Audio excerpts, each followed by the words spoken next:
कि मंजिल वाला रास्ता काफी चुनौतीपूर्ण भरा होता है, उसमें कंफर्ट कभी नहीं मिलता है। संघर्ष से व्यक्ति को कभी नहीं भागना चाहिए, क्योंकि जीवन में जो कभी संघर्ष से परिचित नहीं हुआ, इतिहास गवाह है, वो कभी चर्चित नहीं हुआ। और जिंदगी हो या व्हाट्सएप, लोग हमेशा स्टेटस ही देखते हैं।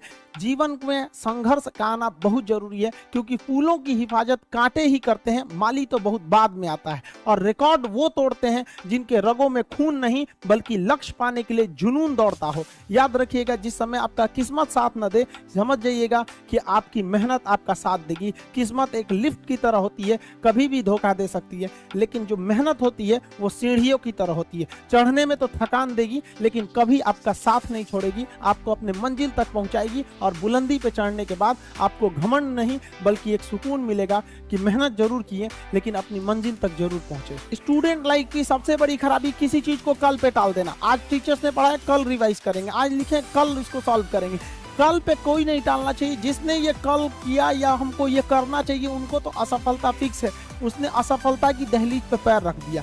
जिसने किया कल, दिन गया टल। जिसने कहा परसों, बीत गए बरसों। और जिसने कहा आज, उसी ने किया राज। जीवन में संस्कार का भी बहुत बड़ा मोल होता है। आप अपने विचारों से स्वतंत्र रहिए, लेकिन संस्कारों से बंधे रहिए। कभी भी अहंकार मत रखिए, क्योंकि आप कितनी भी बुलंदी पर क्यों ना चले जाएं, लेकिन याद रखिएगा, आसमान में बैठने की जगह नहीं होती है। जो भी बुलंदी पे जाएगा, उसको एक ना एक दिन, आज नहीं तो कल, उसको वापस इस धरती पर आना है। इसलिए बुलंदी को देखकर बहुत जल्दी घमंड में नहीं आना चाहिए। और हमेशा याद रखिए, बड़े बुजुर्गों से मिलकर बैठना चाहिए, उनसे बातें करना चाहिए। बड़े नायाब होते हैं ये लोग, कुछ लम्हों में जिंदगी के तजुर्बे बता देते हैं। याद रखिएगा, समय, सम्मान और विश्वास, ये तीन ऐसी चीजें होती हैं जो एक बार अगर हाथ से चली गई तो फिर दोबारा लौट के कभी नहीं आती। जीवन में सबके प्रति दया का भाव रखना चाहिए। और सबसे बेशर्म चीज अगर कोई इस दुनिया में है तो वो गरीबी है।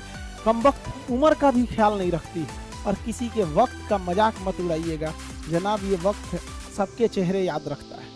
सबके प्रति दया और आदर की भावना रखिएगा। कभी जानवर मिले तो उनके लिए भी 2 रोटी निकाल लीजिएगा, क्योंकि जनाब इन्हें नहीं पता है कि खाने के लिए पैसे देने पड़ते हैं। हम सब टीचर्स डे मनाते हैं, मदर डे, फादर डे, कई सारे डे को मनाते हैं। काश एक रोटी डे होता कि कम से कम उस दिन तो देश के गरीबों को भरपेट खाना मिल सकता था।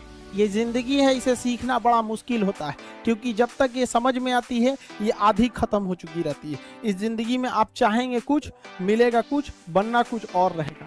बहुत ही ज्यादा अनसर्टेनिटी होती है इस जिंदगी में। हर कदम पर हमें कुछ ठोकरें लगती हैं और हमें कुछ ना कुछ सीखने को मिलता है। अगर बात करेंगे इस साल की, तो टीचर ऑफ द ईयर, इस बार टीचर ऑफ द ईयर कहेंगे तो कोविड-19 को कहेंगे, क्योंकि इसने बहुत अच्छों को सिखा दिया कि वो क्या थे।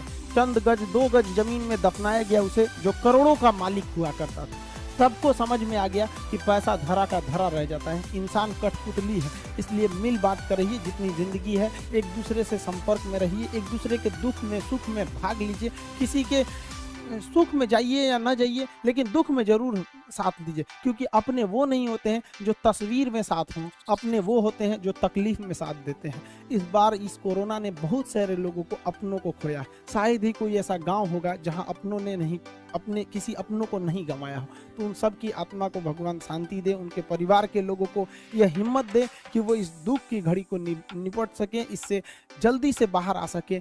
और जितने लोग हैं जो अभी कोरोना भी पूरी तरह से खत्म नहीं हुआ, वैक्सीनेशन को बहुत तेजी से करें, ताकि ये जनजीवन पूरी तरह से अपनी पटरी पर आ पाए। देखिए, बहुत सारे लोगों का कहना है कि कोरोना ने उनका बिजनेस बर्बाद कर दिया, उनका आय का साधन बर्बाद कर दिया, परिवार उजाड़ दिया। हम इस बात को मानते हैं, लेकिन याद रखिएगा, जिसके पास अपने के लिए कुछ नहीं होता है, उसे हराना असंभव होता है। अब याद रखिए, अब आपको जिनको ने बहुत ज्यादा संघर्ष देखा, उन्हें हराना मुश्किल होता है, क्योंकि झूला अगर बहुत पीछे जाता है तो याद रखिएगा बहुत आगे का भी सफर करता है। इसलिए जिंदगी से, संघर्ष से सीखना रहना चाहिए। भाग